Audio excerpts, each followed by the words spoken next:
La carta del apóstol Pablo a los Gálatas, capítulo 1.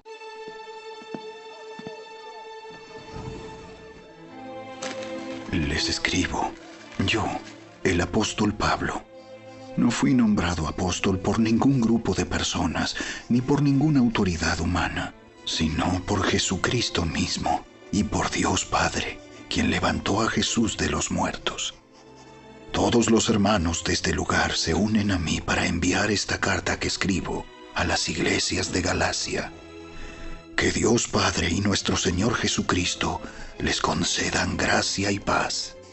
Tal como Dios nuestro Padre lo planeó, Jesús entregó su vida por nuestros pecados para rescatarnos de este mundo de maldad en el que vivimos. A Dios sea toda la gloria, por siempre y para siempre. Amén. Me escandaliza que ustedes estén apartándose tan pronto de Dios, quien los llamó a sí mismo por medio de la amorosa misericordia de Cristo. Están siguiendo un evangelio diferente que aparenta ser la buena noticia, pero no lo es en absoluto. Están siendo engañados por los que a propósito distorsionan la verdad acerca de Cristo. Si alguien, ya sea nosotros o incluso un ángel del cielo, les predica otra buena noticia diferente de la que nosotros les hemos predicado, que le caiga la maldición de Dios. Repito lo que ya hemos dicho. Si alguien predica otra buena noticia distinta de la que ustedes han recibido, que esa persona sea maldita. Queda claro que no es mi intención ganarme el favor de la gente, sino el de Dios. Si mi objetivo fuera agradar a la gente, no sería un siervo de Cristo. Amados hermanos, quiero que entiendan que el mensaje del evangelio que predico no se basa en un simple razonamiento humano. No recibí mi mensaje de ninguna fuente humana, ni nadie me lo enseñó. En cambio, lo recibí por revelación directa de Jesucristo. Ustedes saben cómo me comportaba cuando pertenecía a la religión judía y cómo perseguí con violencia a la iglesia de Dios. Hice todo lo posible por destruirla. Yo superaba ampliamente a mis compatriotas judíos en mi celo por las tradiciones de mis antepasados. Pero aún antes de que yo naciera, Dios me eligió y me llamó por su gracia maravillosa. Luego, le agradó revelarme a su Hijo para que yo proclamara a los gentiles la buena noticia acerca de Jesús. Cuando esto sucedió, no me apresuré a consultar con ningún ser humano. Tampoco subí a Jerusalén para pedir consejo de los que eran apóstoles antes que yo. En cambio, me fui a la región de Arabia y después regresé a la ciudad de Damasco. Luego, 3 años más tarde, fui a Jerusalén para conocer a Pedro y me quedé 15 días con él. El único otro apóstol que conocí en esos días fue Santiago, el hermano del Señor. Declaro delante de Dios que no es mentira lo que les escribo. Después de esa visita, me dirigí al norte, a las provincias de Siria y Cilicia. Y aún así, las iglesias en Cristo que están en Judea todavía no me conocían personalmente. Todo lo que sabían de mí era lo que la gente decía. El que antes nos perseguía, ahora predica la misma fe que trataba de destruir. Y alababan a Dios por causa de mí.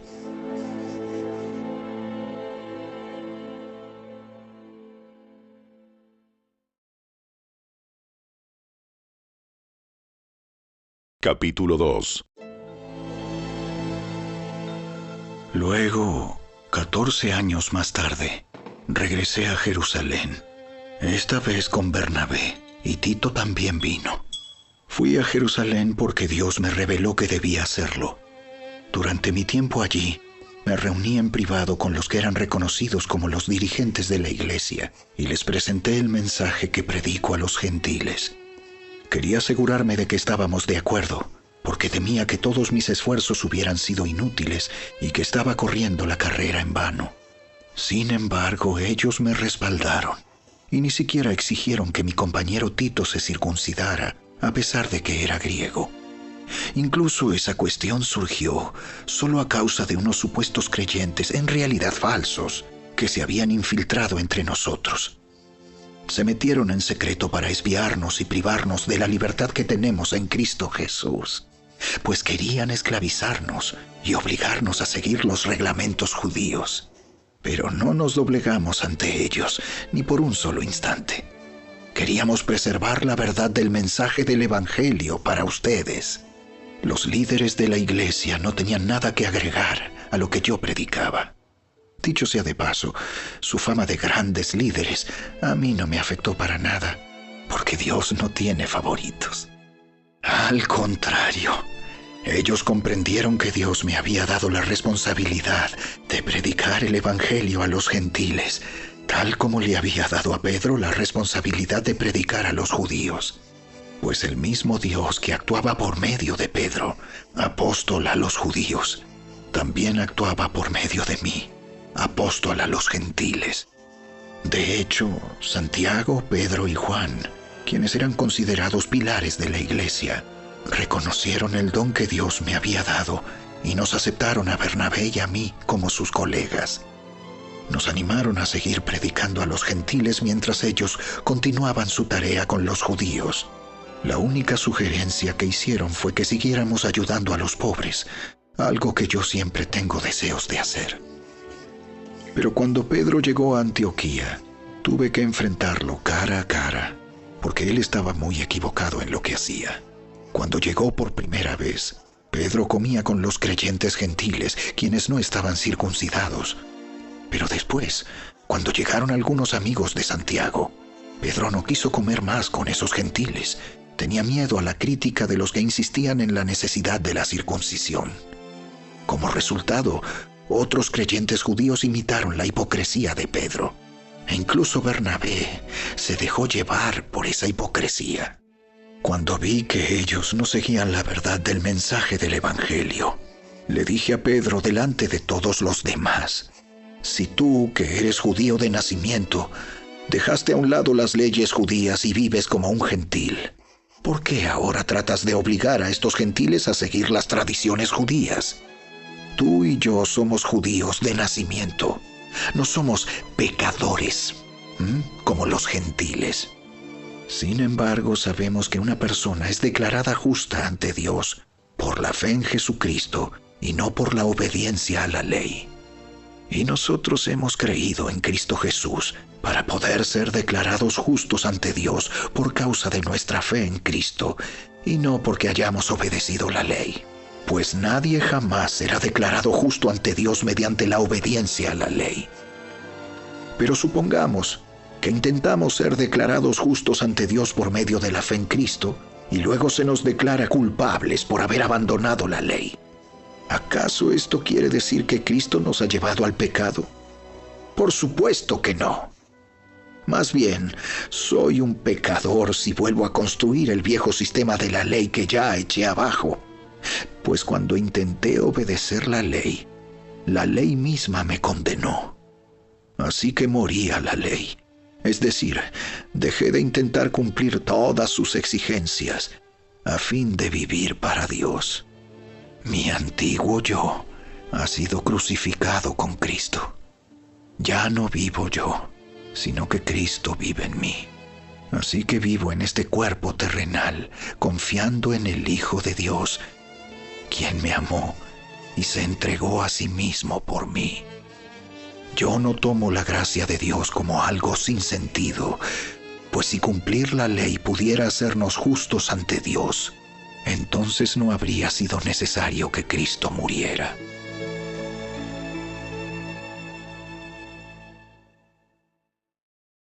Capítulo 3. ¡Ay, Gálatas tontos! ¿Quién los ha hechizado? Pues el significado de la muerte de Jesucristo se les explicó con tanta claridad, como si lo hubieran visto morir en la cruz. Déjenme hacerles una pregunta. ¿Recibieron al Espíritu Santo por obedecer la ley de Moisés? Claro que no. Recibieron al Espíritu porque creyeron el mensaje que escucharon acerca de Cristo. ¿Será posible que sean tan tontos después de haber comenzado su nueva vida en el Espíritu? ¿Por qué ahora tratan de ser perfectos mediante sus propios esfuerzos? ¿Acaso han pasado por tantas experiencias en vano? No puede ser que no les hayan servido para nada. Vuelvo a preguntarles, ¿acaso Dios les da al Espíritu Santo y hace milagros entre ustedes porque obedecen la ley? Por supuesto que no. Es porque creen el mensaje que oyeron acerca de Cristo. Del mismo modo, Abraham le creyó a Dios y Dios lo consideró justo debido a su fe. Así que los verdaderos hijos de Abraham son los que ponen su fe en Dios. Es más, las Escrituras previeron este tiempo en el que Dios declararía justos a los gentiles por causa de su fe. Dios anunció esa buena noticia a Abraham hace tiempo, cuando le dijo: Todas las naciones serán bendecidas por medio de ti. Así que todos los que ponen su fe en Cristo participan de la misma bendición que recibió Abraham por causa de su fe. Sin embargo, los que dependen de la ley para hacerse justos ante Dios están bajo la maldición de Dios. Porque las Escrituras dicen: maldito es todo el que no cumple ni obedece cada uno de los mandatos que están escritos en el libro de la ley de Dios. Queda claro, entonces, que nadie puede hacerse justo ante Dios por tratar de cumplir la ley, ya que las Escrituras dicen: es por medio de la fe que el justo tiene vida. El camino de la fe es muy diferente del camino de la ley, que dice: es mediante la obediencia a la ley que una persona tiene vida. Pero Cristo nos ha rescatado de la maldición dictada en la ley. Cuando fue colgado en la cruz, cargó sobre sí la maldición de nuestras fechorías. Pues está escrito: maldito todo el que es colgado en un madero. Mediante Cristo Jesús, Dios bendijo a los gentiles con la misma bendición que le prometió a Abraham, a fin de que los creyentes pudiéramos recibir por medio de la fe al Espíritu Santo prometido. Amados hermanos, el siguiente es un ejemplo de la vida diaria. Así como nadie puede anular ni modificar un acuerdo irrevocable, tampoco en este caso. Dios ha dado las promesas a Abraham y a su hijo. Y noten que la Escritura no dice a sus hijos, como si significara muchos descendientes. Más bien dice a su hijo. Y eso sin duda se refiere a Cristo. Lo que trato de decir es lo siguiente: el acuerdo que Dios hizo con Abraham no podía anularse 430 años más tarde, cuando Dios le dio la ley a Moisés. Porque Dios estaría rompiendo su promesa. Pues si fuera posible recibir la herencia por cumplir la ley, entonces esa herencia ya no sería el resultado de aceptar la promesa de Dios. Pero Dios, por su gracia, se la concedió a Abraham mediante una promesa. Entonces, ¿para qué se entregó la ley? Fue añadida a la promesa para mostrarle a la gente sus pecados. Pero la intención era que la ley durara solo hasta la llegada del Hijo prometido. Por medio de ángeles, Dios entregó su ley a Moisés, quien hizo de mediador entre Dios y el pueblo. Ahora bien, un mediador es de ayuda si dos o más partes tienen que llegar a un acuerdo. Pero Dios, quien es uno solo, no usó ningún mediador cuando le dio la promesa a Abraham. ¿Hay algún conflicto entonces entre la ley de Dios y las promesas de Dios? De ninguna manera. Si la ley pudiera darnos vida nueva, nosotros podríamos hacernos justos ante Dios por obedecerla. Pero las Escrituras declaran que todos somos prisioneros del pecado. Así que recibimos la promesa de libertad que Dios hizo únicamente por creer en Jesucristo. Antes de que se nos abriera el camino de la fe en Cristo, estábamos vigilados por la ley. Nos mantuvo en custodia protectora, por así decirlo, hasta que fuera revelado el camino de la fe. Dicho de otra manera, la ley fue nuestra tutora hasta que vino Cristo. Nos protegió hasta que se nos declarara justos ante Dios por medio de la fe. Y ahora que ha llegado el camino de la fe, ya no necesitamos que la ley sea nuestra tutora, pues todos ustedes son hijos de Dios por la fe en Cristo Jesús. Y todos los que fueron unidos a Cristo en el bautismo se han puesto a Cristo como si se pusieran ropa nueva. Ya no hay judío ni gentil, esclavo ni libre, hombre ni mujer, porque todos ustedes son uno en Cristo Jesús. Y ahora que pertenecen a Cristo, son verdaderos hijos de Abraham. Son sus herederos, y la promesa de Dios a Abraham les pertenece a ustedes.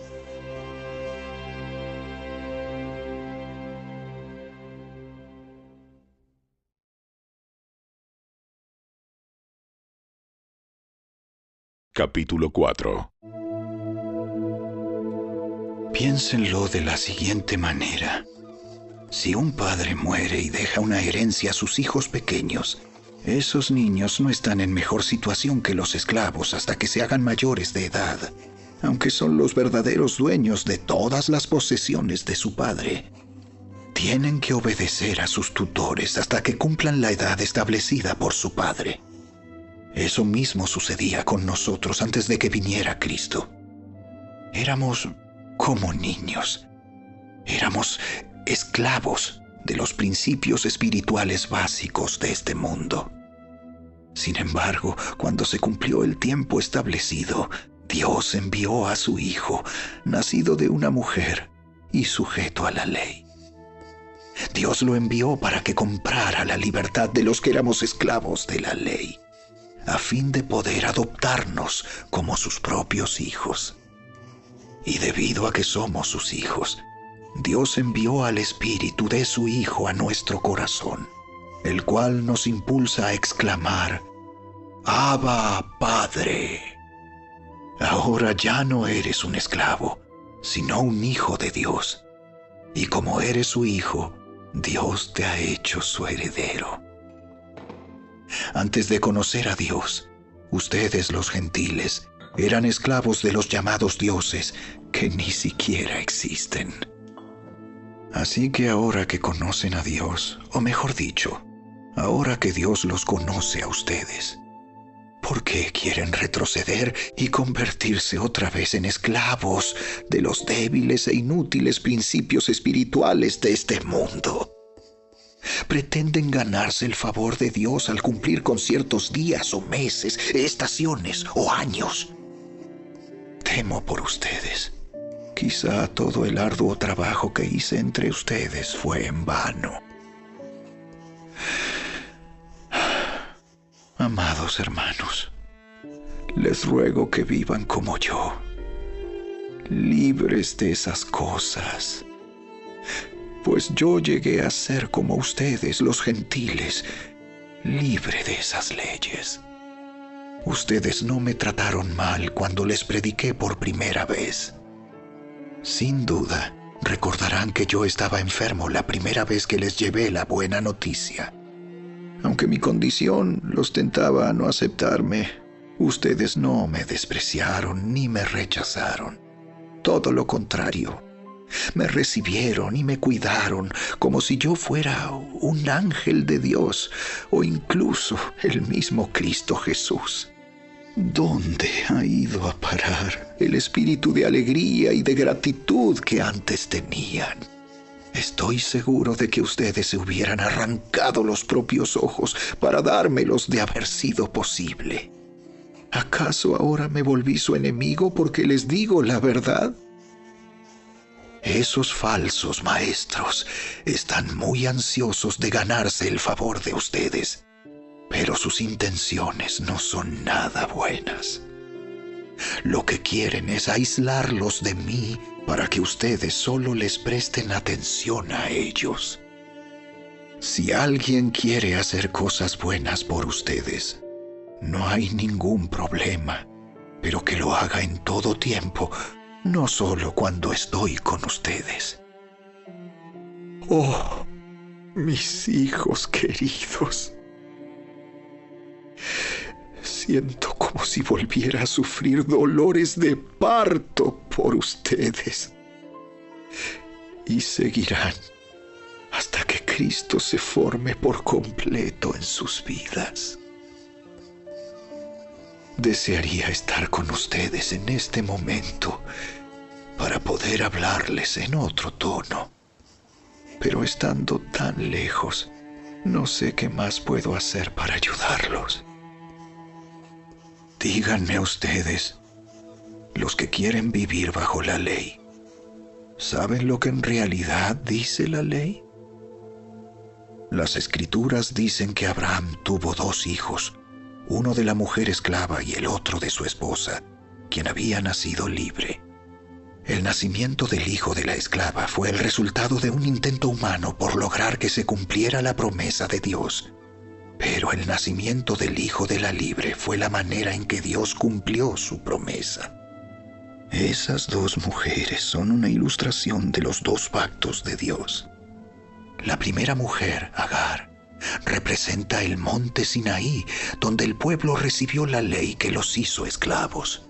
Y ahora Jerusalén es igual que el monte Sinaí, en Arabia, porque la ciudad y sus hijos viven bajo la esclavitud de la ley.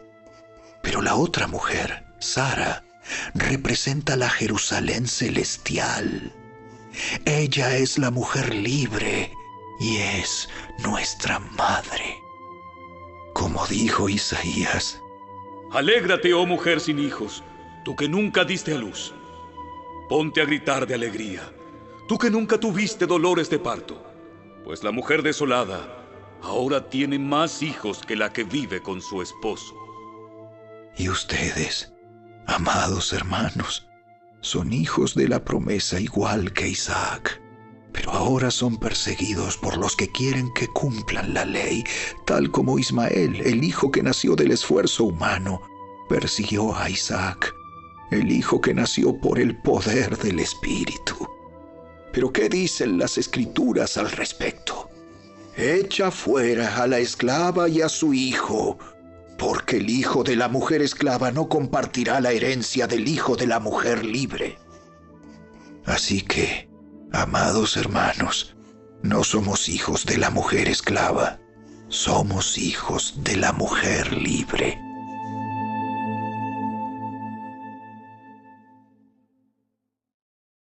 Capítulo 5. Por lo tanto, Cristo en verdad nos ha libertado. Ahora asegúrense de permanecer libres y no se esclavicen de nuevo a la ley. Presten atención. Yo, Pablo, les digo lo siguiente. Si dependen de la circuncisión para hacerse justos ante Dios, entonces Cristo no les servirá de nada. Lo repito. Si pretenden lograr el favor de Dios mediante la circuncisión, entonces están obligados a obedecer cada una de las ordenanzas de la ley de Moisés. Pues si ustedes pretenden hacerse justos ante Dios por cumplir la ley, han quedado separados de Cristo. Han caído de la gracia de Dios. Sin embargo, los que vivimos por el Espíritu esperamos con anhelo recibir por la fe la justicia que Dios nos ha prometido. Pues una vez que depositamos nuestra fe en Cristo Jesús, de nada sirve estar o no circuncidado. Lo importante es la fe que se expresa por medio del amor. Ustedes corrían muy bien la carrera. ¿Quién les impidió seguir la verdad? Seguro que no fue Dios, porque Él es quien los llamó a ser libres. Esa falsa enseñanza es como un poquito de levadura que impregna toda la masa. Confío en que el Señor los guardará de creer falsas enseñanzas. Dios juzgará a la persona que los está confundiendo, sea quien fuere. Amados hermanos, si yo todavía predicara que ustedes deben circuncidarse, como algunos dicen que hago, ¿por qué entonces aún se me persigue? Si ya no predicara que la salvación es por medio de la cruz de Cristo, nadie se ofendería. Cómo me gustaría que esos perturbadores que quieren mutilarlos a ustedes mediante la circuncisión se mutilaran ellos mismos. Pues ustedes, mis hermanos, han sido llamados a vivir en libertad. Pero no usen esa libertad para satisfacer los deseos de la naturaleza pecaminosa. Al contrario, usen la libertad para servirse unos a otros por amor. Pues toda la ley puede resumirse en un solo mandato: ama a tu prójimo como a ti mismo. Pero si están siempre mordiéndose y devorándose unos a otros, tengan cuidado. Corren peligro de destruirse unos a otros. Por eso les digo, dejen que el Espíritu Santo los guíe en la vida. Entonces no se dejarán llevar por los impulsos de la naturaleza pecaminosa. La naturaleza pecaminosa desea hacer el mal, que es precisamente lo contrario de lo que quiere el Espíritu. Y el Espíritu nos da deseos que se oponen a lo que desea la naturaleza pecaminosa. Estas dos fuerzas luchan constantemente entre sí. Entonces ustedes no son libres para llevar a cabo sus buenas intenciones. Pero cuando el Espíritu los guía, ya no están obligados a cumplir la ley de Moisés. Cuando ustedes siguen los deseos de la naturaleza pecaminosa, los resultados son más que claros: inmoralidad sexual, impureza, pasiones sensuales, idolatría, hechicería, hostilidad, peleas, celos, arrebatos de furia, ambición egoísta, discordias, divisiones, envidia, borracheras, fiestas desenfrenadas y otros pecados parecidos. Permítanme repetirles lo que les dije antes. Cualquiera que lleve esa clase de vida no heredará el reino de Dios. En cambio, la clase de fruto que el Espíritu Santo produce en nuestra vida es amor, alegría, paz, paciencia, gentileza, bondad, fidelidad, humildad y control propio. No existen leyes contra esas cosas. Los que pertenecen a Cristo Jesús han clavado en la cruz las pasiones y los deseos de la naturaleza pecaminosa y los han crucificado allí. Ya que vivimos por el Espíritu, sigamos la guía del Espíritu en cada aspecto de nuestra vida. No nos hagamos vanidosos, ni nos provoquemos unos a otros, ni tengamos envidia unos de otros.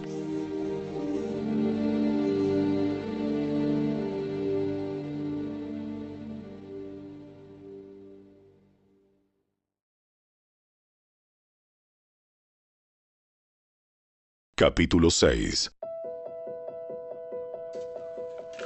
Amados hermanos, si otro creyente está dominado por algún pecado, ustedes, que son espirituales, deberían ayudarlo a volver al camino recto con ternura y humildad.